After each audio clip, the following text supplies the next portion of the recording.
मेरे मित्र कुछ कहते हैं कि हमने घर का वास्तु पूरा ठीक कर लिया, हमने वास्तु कंसल्टेंट को भी बुला लिया, उसने वास्तु रेमेडी भी कर दी, लेकिन हमारे जीवन पे उसका कोई भी प्रभाव नहीं आया। हम आज भी असफल हैं, पहले भी असफल थे।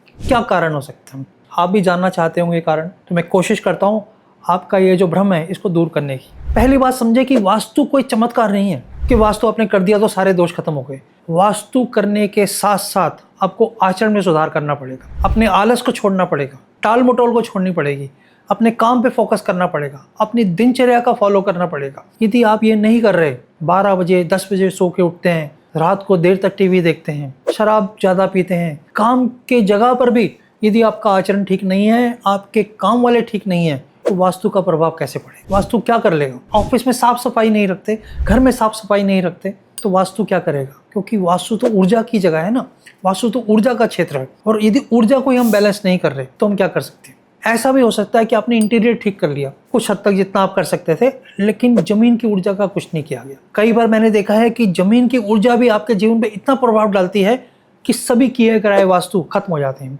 बहुत सारे लोग इसमें जमीन की ऊर्जा को बैलेंस करने की कोशिश कर रहे हैं, फर्स्ट फ्लोर पे कर रहे हैं, लेकिन जमीन फर्स्ट फ्लोर पे नहीं है, वो लेंटर है। फर्स्ट फ्लोर जमीन है आपके नीचे।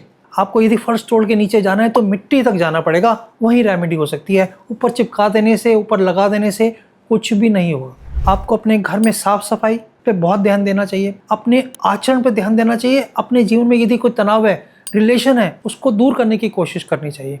लेकिन कई बार ऐसा भी मैंने देखा है कि वास्तु दोष ठीक हो गया, आचरण भी ठीक है, सब कुछ ठीक है, लेकिन फिर भी प्रभाव नहीं है। तो आपके भाग्य की बात है, आपकी कुंडली की बात है। तो आपको कुंडली को किसी अच्छे जोशी को दिखाना चाहिए और उसकी रेमेडी करनी चाहिए। लेकिन मेरा ये मानना है कि कर्म बहुत बड़ी बात है। आपका कर्म क्या है वो वास्तु से भी ऊपर है, आपकी कुंडली से भी ऊपर है। कर्म को ठीक कर लें, किसी का दिल ना दुखाएं, ईश्वर की साधना करें, ईश्वर से प्रार्थना करें कि सबकी सुख समृद्धि की, अपनी नहीं सबकी सुख समृद्धि की। अपनी नीयत ठीक करेंगे तो वास्तु का प्रभाव और कुंडली का प्रभाव आपके जीवन में बहुत कम हो जाएगा। आप मेरे वीडियोस को देख रहे हैं, इसके लिए बहुत अनुग्रहित हूँ और अंत में सबके बीच बैठे हुए परमात्मा को प्रणाम करता हूँ। मेरा प्रणाम स्वीकार।